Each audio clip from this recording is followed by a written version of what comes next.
ഇന്ന് കൊളോസിയത്തിൻ്റെ കഥ പറഞ്ഞാലോ. റോമിൽ 2000 വർഷങ്ങൾക്ക് മുമ്പ് വെസ്പാനി എന്ന് പറഞ്ഞിട്ടുള്ളൊരു രാജാവിന് റോമിന് വേണ്ടിയിട്ട് ഒരു പ്രത്യേകമായിട്ടൊരു ഗിഫ്റ്റ് കൊടുക്കണമായിരുന്നു. ലോകത്തുള്ള എല്ലാ മോണ്യുമെൻറ്റ്സിനേക്കാളും ഭയങ്കര അടിപൊളിയായിരിക്കണം അത്. അങ്ങനത്തെ ഒരു സ്വപ്നത്തിൽ ആൾ വെച്ചൊരു ആംഫി തിയേറ്റർ, അതായത് ഇത്രയും വലിയൊരു തിയേറ്ററായിരുന്നു നമ്മുടെ ഈ കൊളോസിയം.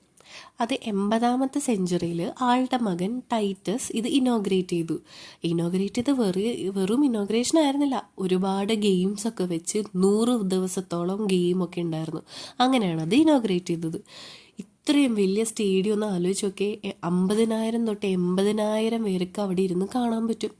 അത്രയും പേര് ഇരിക്കുന്നൊരു തിയേറ്റർ. അതിൻ്റെ നടുക്ക് കുറേ യോദ്ധാക്കന്മാർ ഫൈറ്റ് ചെയ്യും. അതേപോലെ തന്നെ കാട്ടിൽ നിന്ന് കുറേ വൈൽഡ് ആനിമൽസിനെ കൊണ്ടുവന്ന് അവർ ഫൈറ്റ് ചെയ്യും, അല്ലെങ്കിൽ മനുഷ്യന്മാർ അവരായിട്ട് ഫൈറ്റ് ചെയ്യും.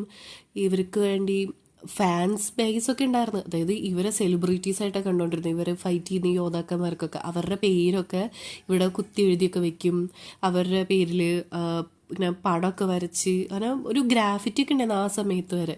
അങ്ങനെയൊക്കെ വയ്ക്കും. പിന്നെ ഏറ്റവും രസകരമായ കാര്യം, ഇവിടെ നേവൽ കോമ്പാറ്റ്സ് വരെ നടന്നിരുന്നു. അതായത് ഇതിൻ്റെ ഉള്ളിൽ വെള്ളം നിറച്ച് ഫ്ലഡ് ചെയ്തിട്ട് കുഞ്ഞ് ഷിപ്പൊക്കെ കൊണ്ടുവന്ന് നേവൽ ബാറ്റിൽസും അതൊക്കെ കാണിക്കുമായിരുന്നു.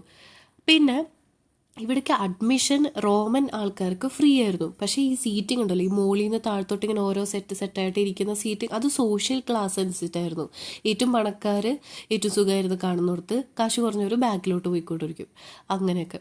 പിന്നെ ഇത് ശരിക്കും പറഞ്ഞ ഒരു തിയേറ്ററിനേക്കാളും ആ ഒരു രാജാവിൻ്റെ അല്ലെങ്കിൽ ആ ഒരു റോമൻ സാമ്രാജ്യത്തിൻ്റെ സ്റ്റേറ്റ്മെൻറ്റ് ഓഫ് പവറായിരുന്നു. അതായത് അത്രയും ഒരു ഗംഭീരമായ ഒരു ബിൽഡിംഗ് അവർ കെട്ടിവെച്ചിട്ടില്ല. പക്ഷെ ഇതിൻ്റെ പിന്നിൽ കുറേ ഡാർക്ക് സ്റ്റോറീസ് ഉണ്ട്. അതായത് ഈ ഒരു സ്ഥലത്ത് 400 വർഷത്തിൽ ഇത് വർക്ക് ചെയ്ത ഏകദേശം 5 ലക്ഷം മനുഷ്യന്മാരും അതേപോലെ മില്യൺസ് ഓഫ് ആനിമൽസ് ആണ് ഇവിടെ കൊല്ലപ്പെട്ടത്.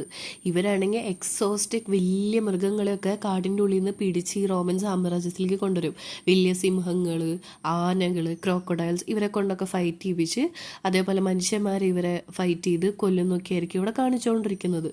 ഇതിൻ്റെ പിന്നിൽ ഇവർ, അതായത് ഫൈറ്റേഴ്സും മൃഗങ്ങളും മാത്രമല്ല, ഈ എൻസ്ലേവ് ചെയ്തിട്ട് ആൾക്കാരെ കൊണ്ടുവന്ന് ഇവിടെ നേരെ അങ്ങോട്ട് കൊണ്ടുവന്ന് ഇവിടെ ഇട്ടിട്ട് അവരായിട്ട് ഫൈറ്റ് ചെയ്യും. അതേപോലെ വാറിൽ കീഴ്പ്പെടുത്തിയ പ്രിസണേഴ്സൊക്കെ ഉണ്ടല്ലോ, അതേപോലെ എന്തെങ്കിലും തെറ്റ് ചെയ്ത ക്രിമിനൽസ്, ഇവരൊക്കെ അടുത്ത ദിവസം എണിക്കുന്നത് ഈ സ്റ്റേജിലായിരിക്കും. ഇവരെ അങ്ങോട്ട് ഫൈറ്റ് ചെയ്ത് കൊല്ലും. അങ്ങനത്തെ കുറേ ഡാർക്ക് സ്റ്റോറീസും ഇതിൻ്റെ പിന്നിലുണ്ട്. ഇതിൻ്റെ കുറേ സെഞ്ച്വറി കഴിഞ്ഞതിന് ശേഷം ഈ എംപയർ അങ്ങോട്ട് ഡിക്ലൈനായി. ആ സമയത്ത് ഒരു ഭൂമികുലുക്കം ഉണ്ടായി, ഇത് ഡാമേജായി. അതേപോലെ അത് മാത്രമല്ലാണ്ട് ഇവിടുത്തെ കല്ലുകളും മാർബിളൊക്കെ കൊണ്ടുപോയി